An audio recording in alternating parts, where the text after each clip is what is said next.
Bom dia, muito bom dia, queridos amigos e ouvintes da Rádio Mundial. Quinta-feira, manhãzinha, começando mais um programa Heptaques Autoconhecimento e Bem-Estar. Eu sou o Thiago Rodrigues Alves e vamos embarcar nessa jornada pelo autoconhecimento, por ampliar o nosso bem-estar, por compreendermos melhor a dinâmica oculta da nossa alma, que é o conjunto de nossa mente, da nossa emoção e muito mais. Antes de começar o nosso programa, eu queria dar alguns recados. Eu queria convidá-los a conhecer o nosso site, heptaques.com. Conheçam, aproveitem para conhecer essa versão do site, porque a gente está mudando completamente o site. Tive uma reunião com a equipe de desenvolvimento do novo site, da nova plataforma de ensino à distância, esse fim de semana e, tá ficando demais de verdade. Eu sou suspeito para falar, mas tá ficando demais mesmo. Mas, por enquanto, vão conhecendo o nosso site, que também está muito legal, essa versão atual. E no heptaques.com vocês vão ter mais informações sobre o que é o projeto, sobre quais são os fundamentos desse nosso projeto, quais são os objetivos do Heptaques e quais são as bases que fazem o Heptaques ser como é, tá bom? Então, acessem o site e descubram tudo isso. Queria convidar vocês também a curtirem a nossa página no Facebook, facebook.com/Heptaques. E é por lá que eu centralizo todos os recados e todos os conteúdos do projeto. Agora, nesse começo de ano, já entrando em fevereiro, a gente vai ter alguns conteúdos novos. E eu vou centralizar esses conteúdos também pelo Facebook. Aí, quando a plataforma de ensino estiver no ar, aí vai ser mais intenso ainda os conteúdos que vão pipocar no nosso canal do Facebook, tá bom? Na nossa página do Facebook. Então, dê o seu like lá, facebook.com/Heptaques. Temos o nosso canal no YouTube, youtube.com/Heptaques Autoconhecimento, tudo junto. E lá são todos os vídeos. Hoje a gente tem os vídeos que são captados dos programas de rádio aqui da Mundial. Mas brevemente a gente vai ter outros conteúdos de outros vídeos gravados exclusivamente para o canal, tá bom? E tem muitas surpresas por vir aí. O nosso primeiro curso online, porque na verdade Heptaques é um projeto meu de muito tempo.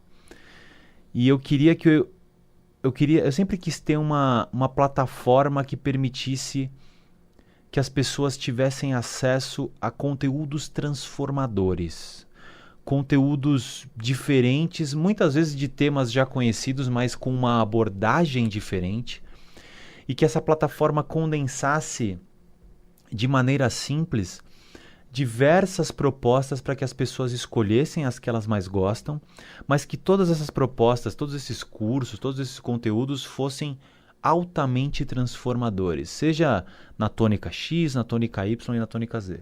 E agora, em março de 2018, eu vou lançar o primeiro curso da plataforma de autoconhecimento, da plataforma de conhecimento que é o Heptaques, que é o Almonauta.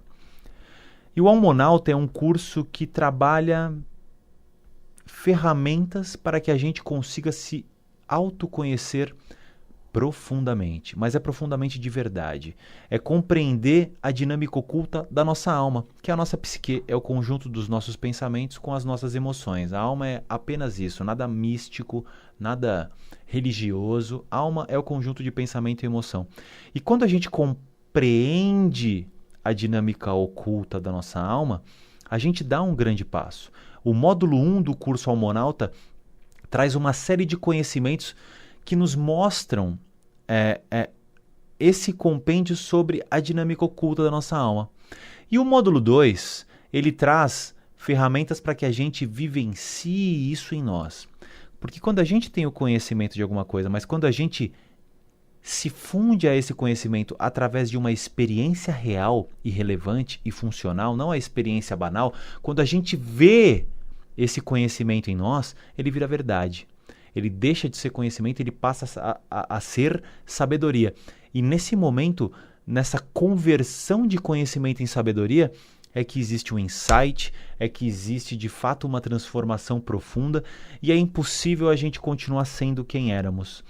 Eu estava conversando recentemente com algumas pessoas e elas vieram me perguntar da meditação, da importância da meditação, porque eram grandes praticantes, eram grandes praticantes de meditação e faziam meditação há muito tempo. Eu também pratico meditação há algum tempo e eles vinham, pô, mas que legal que você tem um programa sobre meditação e tal.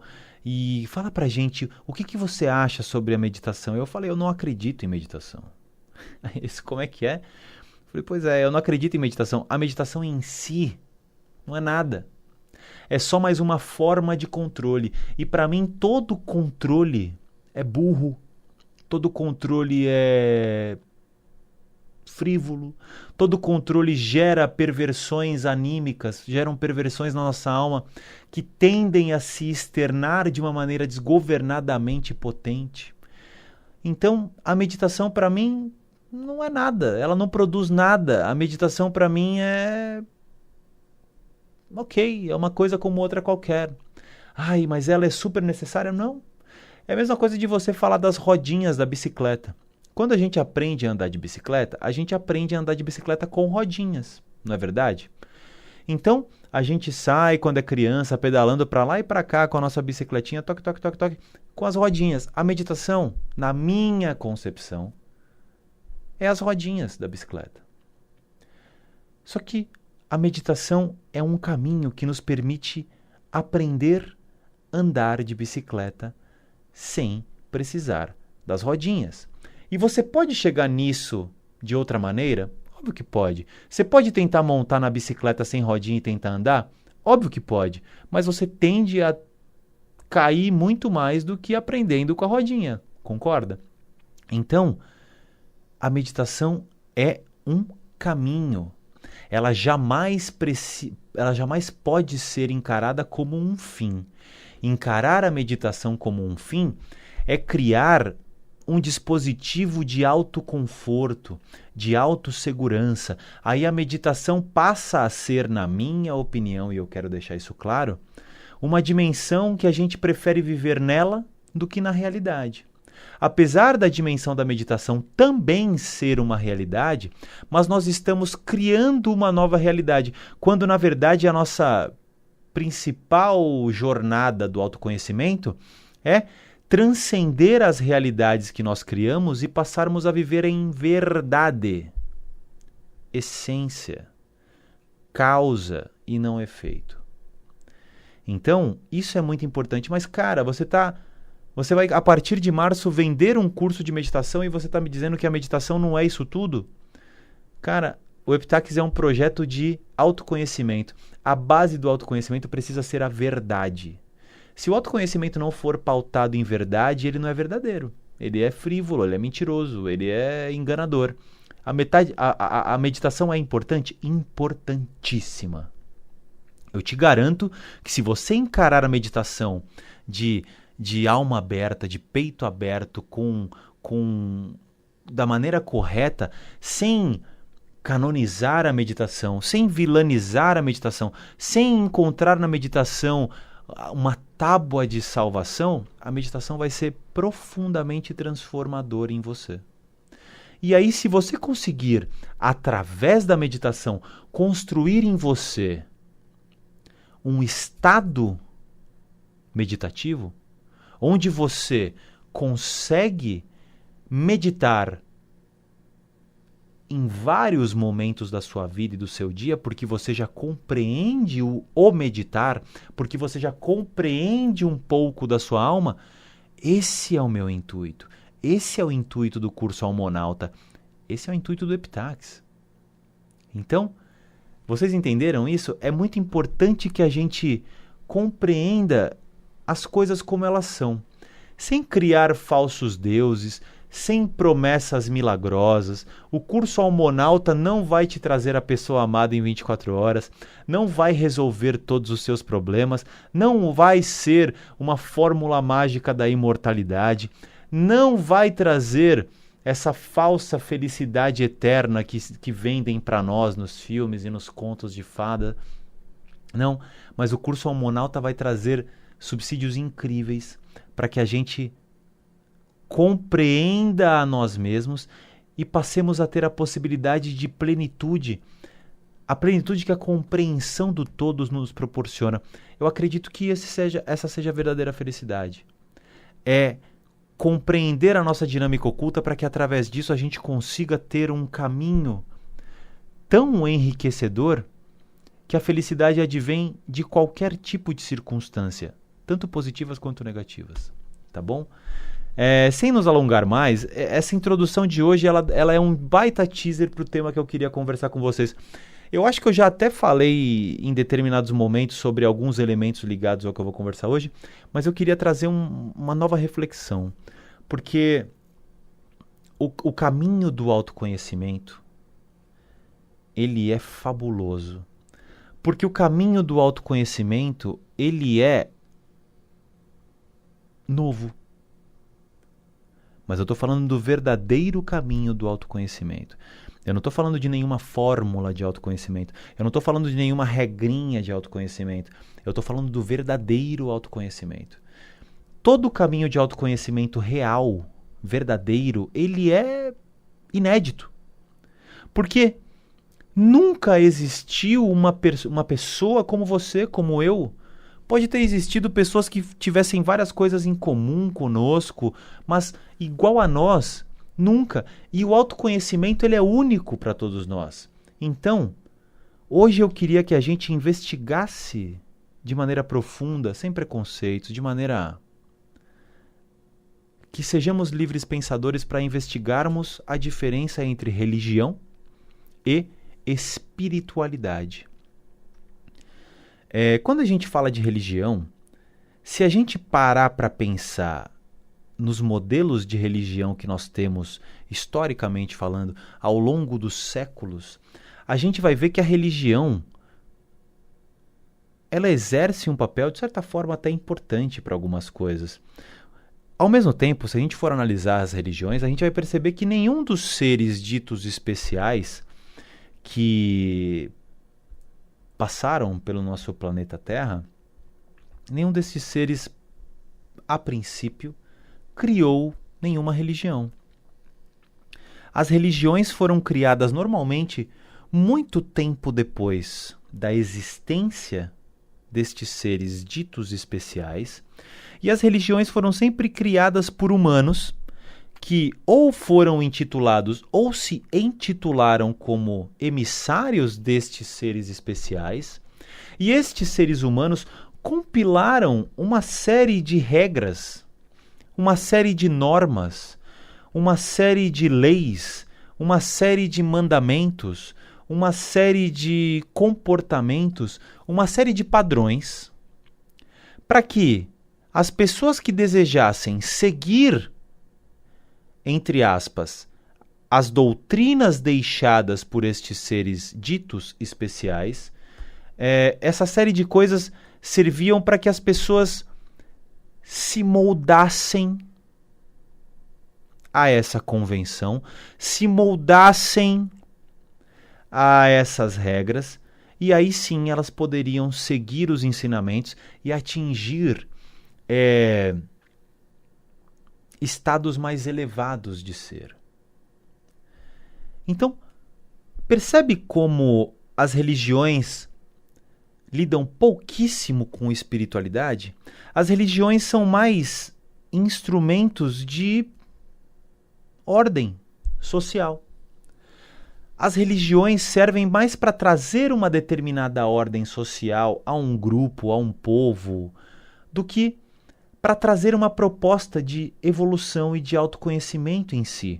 Óbvio que no meio desse emaranhado existe uma possibilidade real de que os seguidores dessas religiões se compreendam muito sobre si e sobre o todo, mas que dentro desse modelo mais fechado de controle social é sempre muito difícil. Ao mesmo tempo que todas as religiões, vamos lá, 90% das religiões se baseiam muito mais em promessas do além-vida do que do agora. O cristianismo prega que para você ter... Gente, eu estou resumindo muito, tá? Para que a gente tenha acesso a um pós-morte divino, sagrado, no paraíso, a gente deve, em vida, cumprir os desígnios do rito cristão, seja ele católico, evangélico, protestante, enfim. O islamismo versa mais ou menos a mesma coisa. O judaísmo versa mais ou menos a mesma coisa. 95% das religiões versam isso, e 90% do compêndio religioso de todas as doutrinas lida com o pós-morte, lida com o além, lida com uma promessa de um paraíso, lida com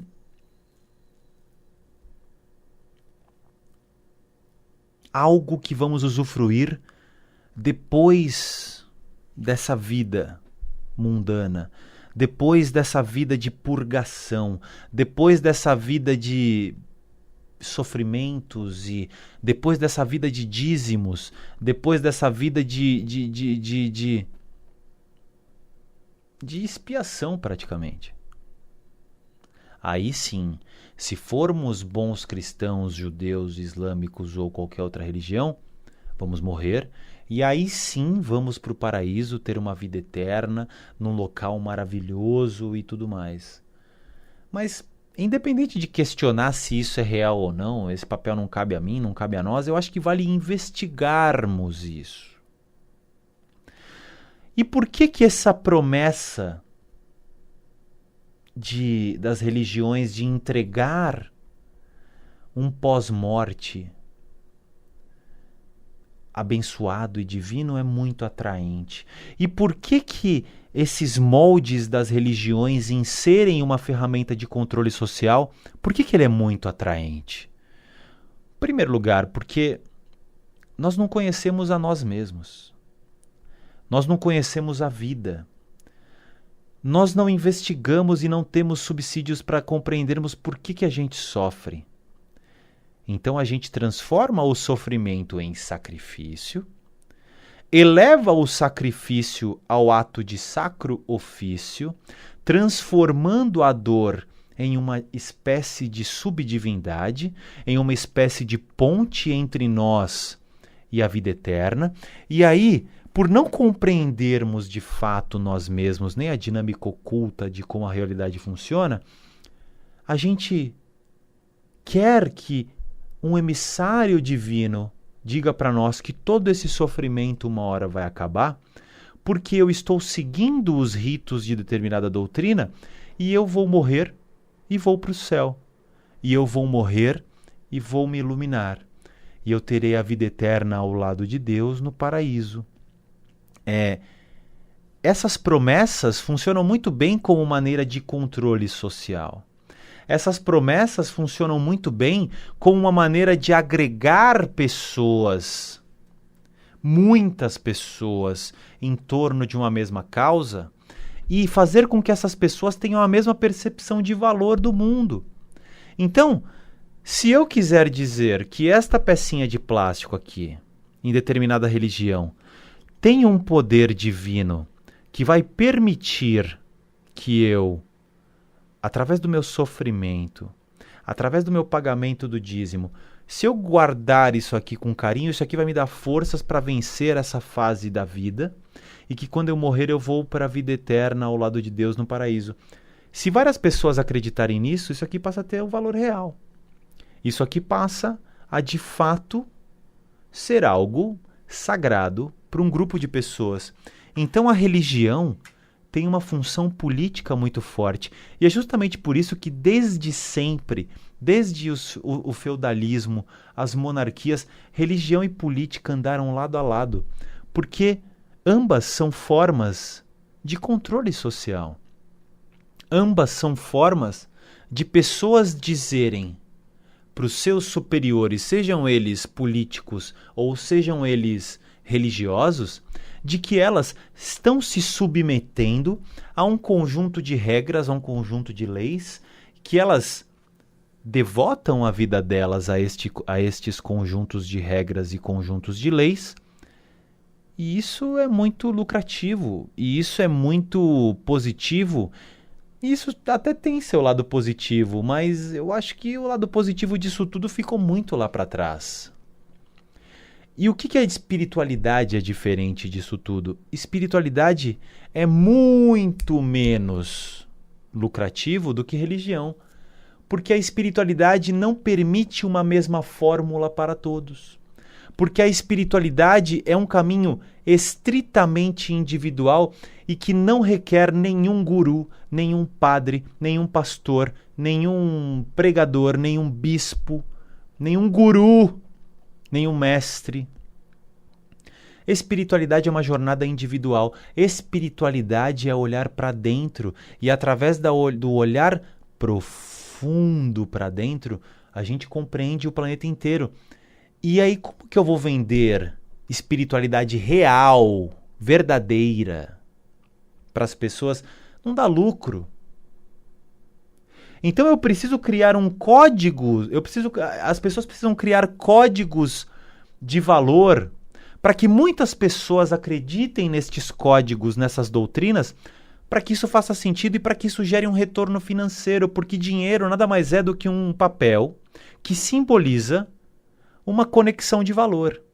Então, se muitas pessoas acreditarem que isso aqui vale muito, isso aqui vai valer muito. Então elas vão me dar, através de um voto de confiança, um valor nisso aqui. E aí o valor disso aqui vai ser real, porque ele vai transcender a subjetividade e chegar à objetividade. E aí criam-se poções, criam-se fórmulas, criam-se magias, criam-se emissários do mundo dito espiritual, que servem de intermediários entre eu e este dito mundo espiritual, e que através de pagamentos em dinheiro, estes emissários destes ditos mundos espirituais vão me ajudar a resolver meus problemas. Por mais que as pessoas deem outros nomes a isso, isso é religião. É o mesmo caminho da religião. Espiritualidade é o novo. Espiritualidade é a verdade. A verdadeira espiritualidade é a busca do universo em nós e a busca de nós no universo. Só que cada um de nós é um conjunto, é uma interface complexa, cheia de peculiaridades. E que isso não significa que sejamos únicos e individuais. Não, somos parte de um todo. Mas que se nós não procurarmos nos compreender de maneira profunda, e isso gera uma jornada individual, se a gente preferir se submeter a códigos e doutrinas religiosas, cada vez mais distantes dessa jornada mais exclusiva nós estaremos, cada vez mais distantes da verdade nós estaremos, porque nós vamos estar vivendo uma realidade coletiva, e não no bom sentido, no mau sentido. É uma fórmula de bolo que lida com farinha de rosca, farinha de trigo, farinha de castanha, farinha de coco, como se fossem tudo a mesma coisa. Todos são farinha, mas cada um é de um jeito.